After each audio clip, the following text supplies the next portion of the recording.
Good morning students, how are you? We are doing our lesson 6 of SWICS. The name of the lesson is political parties. Previous video में मैंने आपको necessities and functions of political parties वाला topic send किया था. The new topic is how many parties should we have? हमें कितनी parties की ज़रूरत है? डेमोक्रेसी में एनी ग्रुप ऑफ सिटीजन जो है वो अपनी पॉलिटिकल पार्टी बना सकता है, हमें राइट मिला हुआ है. तो in formal sense large number of political party each country में होती हैं. हम अगर इंडिया की ही बात करते हैं तो मोर देन 750 पार्टीज जो हैं वो इलेक्शन कमीशन के पास रजिस्टर्ड है. देखो बच्चे, जैसे आप स्कूल में रजिस्टर्ड हो उसी तरह से पॉलिटिकल पार्टीज को इलेक्शन लड़ने से पहले, कंटेस्ट करने से पहले इलेक्शन कमीशन के पास रजिस्टर्ड होना पड़ता है. बट ये जो 750 पार्टीज हैं उनमें से बहुत कम पार्टीज ऐसी होती हैं जो सीरियस होकर इलेक्शन को कंटेस्ट करती हैं. Usually only A handful of party जो है इफेक्टिवली रेस में आती हैं और इलेक्शन को विन करती हैं और गवर्नमेंट बनाती हैं. सो क्वेश्चन फिर वही है, देन हाउ मेनी मेजर और effective parties are good for a democracy. कितनी और इफेक्टिव पार्टीज जो हैं वो एक डेमोक्रेसी के लिए जरूरी हैं. सम कंट्रीज में only one party is allowed to control and run the government. कुछ कंट्रीज ऐसे हैं यहाँ पर एक ही पॉलिटिकल पार्टी को इलेक्शन कंटेस्ट करने की परमिशन होती है और कंट्री को रन करने की परमिशन होती है.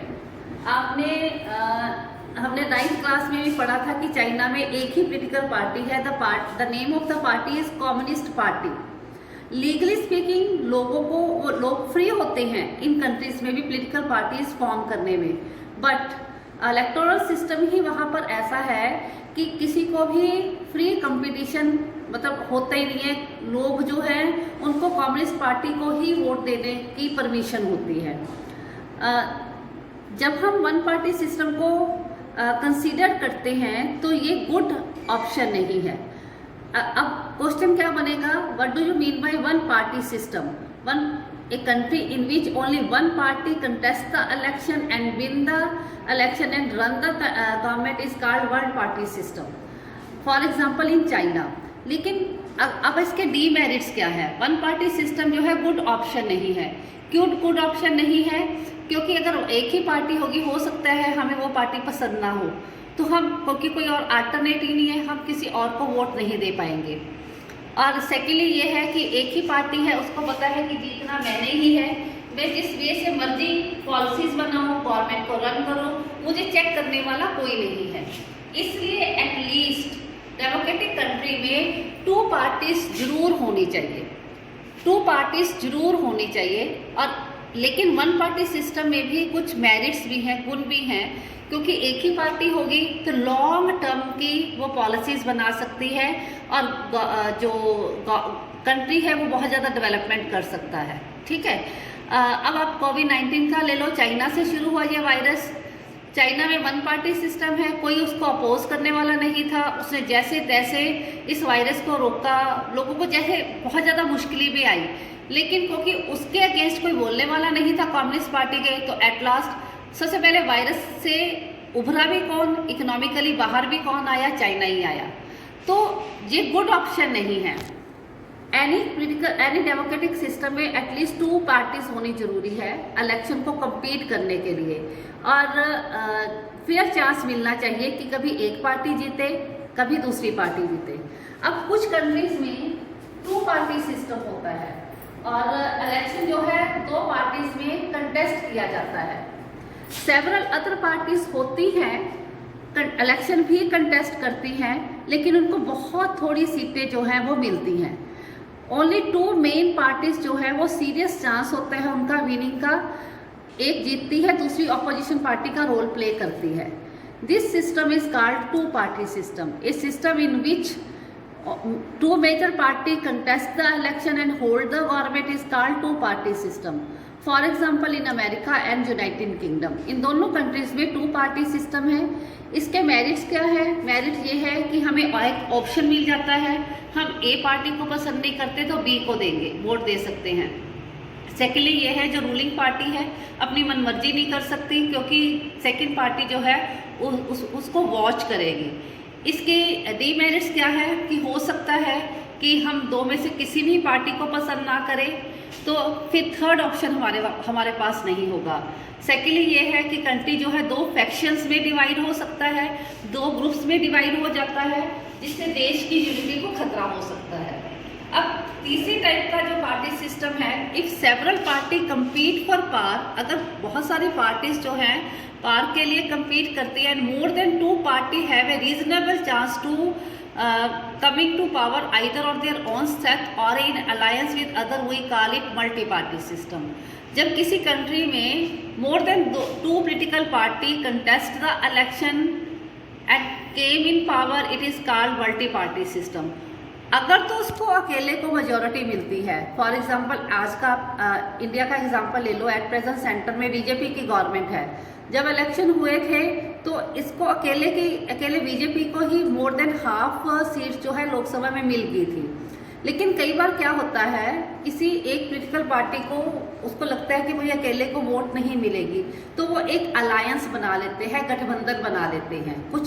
कुछ कंट्रीज मिलकर वो इकट्ठी होती हैं, join hands and make a alliance.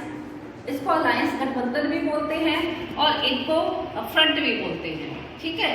और वो इलेक्शन कंटेस्ट करते हैं एंड विन कर जाते हैं। तो वो when several party in a multi-party system join hand for purpose of contesting election or winning power is called an alliance। जब मल्टी पार्टी सिस्टम में कुछ पार्टी जो है इलेक्शन को कंटेस्ट करने के लिए और पावर को विन करने के लिए इकट्ठी होती हैं, इट इज कॉल्ड अलायंस और फ्रंट, गठबंधन और मोर्चा। फॉर एग्जाम्पल 2004 की इलेक्शन में जब लोकसभा की इलेक्शन हुई थी, इंडिया में 3 अलायंस बने थे, the national democratic alliance, united progressive alliance and left front. इन अलग अलग पोलिटिकल पार्टीज ने अपने को अलायंस में बांधा, गठबंधन को ज्वाइन किया और इलेक्शन लड़े, और जीता कौन था? National democratic alliance. इसकी डीमेरिट्स क्या है मल्टी पार्टी सिस्टम की? इसमें क्या होता है कि लोगों को समझ नहीं आती, इतनी पार्टीज होती हैं बैलेट पेपर पर या ईवीएम मशीन पर, इतने बटन्स और इतनी पार्टीज के वो इलेक्शन सिंबल्स होते हैं, कई ऑर्डिनरी सिटीजन्स को पता ही नहीं चलता, मैसी सा है। दूसरा ये है कि it leads to political instability, क्योंकि कोलिजन गवर्नमेंट बनी होती है, सपोर्ट से बनी होती है। कई बार पार्टीज जो है आफ्टर द इलेक्शन अपनी सपोर्ट खींच लेती हैं और पार्टी गिरती है या गवर्नमेंट गिर जाती है तो दोबारा से फिर इलेक्शन करवाने पड़ते हैं। और इंडिया में 9 मंथ के बाद लोकसभा के इलेक्शन हुए हैं, तो इससे क्या होता है, देश में राजनीतिक अस्थिरता आती है। लेकिन इसके कुछ मेरिट्स भी हैं। मेरिट्स क्या है? एक तो अगर हमें ए पॉलिटिकल पार्टी पसंद नहीं, बी सी नहीं, तो हम डी को वोट दे देंगे। दूसरा ये है वैरायटी ऑफ इंटरेस्ट और ओपिनियंस, उनको कहीं ना कहीं पॉलिटिकल रिप्रेजेंटेशन मिल जाता है। फॉर एग्जाम्पल आगे पहले एससी क्लासेस को, बीसी क्लासेस को कोई भी पॉलिटिकल पार्टी पूछती नहीं थी, लेकिन अगर मल्टी पार्टी सिस्टम है तो इनको भी साथ लेकर वो इलेक्शन कंटेस्ट करेंगे, तो अलग अलग जो इंटरेस्ट के लोग हैं उनको कोई ना कोई सीट जो है हर गवर्नमेंट में मिल जाएगी। तो क्वेश्चन फिर वही का वही खड़ा है, सो विच सिस्टम इज बेटर? कौन सा सिस्टम बेटर है? 3 हमने पढ़ लिए, 1, 2 और मल्टी। अब इनमें से कौन सा सिस्टम बेटर है? कहता है ये क्वेश्चन ही गलत है, हमें ये क्वेश्चन पूछना ही नहीं चाहिए। ये क्वेश्चन ही बच्चे गलत है कि कौन सा सिस्टम जो है किस कंट्री के लिए सूटेबल है, बेटर है।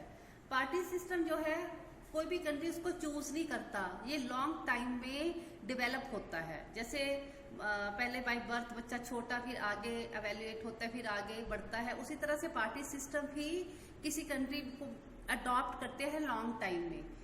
उसके सोसाइटी की नेचर क्या है इस चीज के ऊपर डिपेंड करता है, उसका सोशल बैकग्राउंड क्या है, रीजनल डिविजन्स क्या है, क्षेत्रीय विभिन्नताएं क्या है, उसकी पॉलिटिक्स की हिस्ट्री क्या है, इन सारी सिचुएशंस के ऊपर ही किसी कंट्री का पार्टी सिस्टम डिपेंड करता है। और एक चीज और, पार्टी सिस्टम को हम क्विकली चेंज नहीं कर सकते। चाहे 1 पार्टी सिस्टम चाइना में है, अगर चाइना अगर कहे कि हम मल्टी पार्टी सिस्टम में इसको चेंज करते, लोग नहीं मानेंगे, ठीक है, वो यूज टू हो चुके हैं। इसी तरह से अमेरिका के लोग बाई पार्टी सिस्टम में ही यूज टू हो चुके हैं। इंडिया में मल्टी पार्टी सिस्टम है, अगर हम कहें कि इसमें 1 पार्टी में कर दे, हम नहीं कर पाएंगे, क्योंकि लोग जो है रिवोल्ट कर देंगे। तो ईच कंट्री जो है उसकी उसकी अलग अलग कंडीशंस होती हैं, अलग अलग सर्कमस्टांसेस होती हैं, जिनके ऊपर ही पार्टी सिस्टम का वो अडॉप्ट करता है। फॉर एग्जाम्पल, अगर इंडिया में मल्टी पार्टी सिस्टम है तो यही सिस्टम इसके लिए सूटेबल है, बिकॉज इसकी जो जोग्राफिकल डाइवर्सिटी बहुत ज्यादा है, सोशल डाइवर्सिटी बहुत है, बहुत ज्यादा कास्ट के लोग रहते हैं, लैंग्वेज स्पोकन के हैं, रिलीजन अलग अलग है। तो इतने लार्ज कंट्री को एक या दो पॉलिटिकल पार्टी ऑब्जर्व नहीं कर सकती थी, इसलिए इतनी डाइवर्सिटी वाली कंट्री के लिए मल्टी पार्टी सिस्टम ही यूजफुल था और हम इसी को ही अडॉप्ट करेंगे। तो कंक्लूजन ये निकलता है, no system is ideal for all countries and all situations. कोई भी सिस्टम सारी कंट्रीज के लिए आइडल नहीं है और ऑल सिचुएशन में आइडल नहीं है। जिस तरह से जिस कंट्री की सिचुएशन होगी उस तरह का ही वो पॉलिटिकल सिस्टम जो है वो अडॉप्ट करेंगे। तो बच्चे, इस वीडियो में मैं आपको ये 3 सिस्टम मैंने करवाए हैं, PDF भी सेंड कर देंगे, तो आप उन क्वेश्चंस को अपनी नोटबुक में लिखना और लर्न करना। ओके।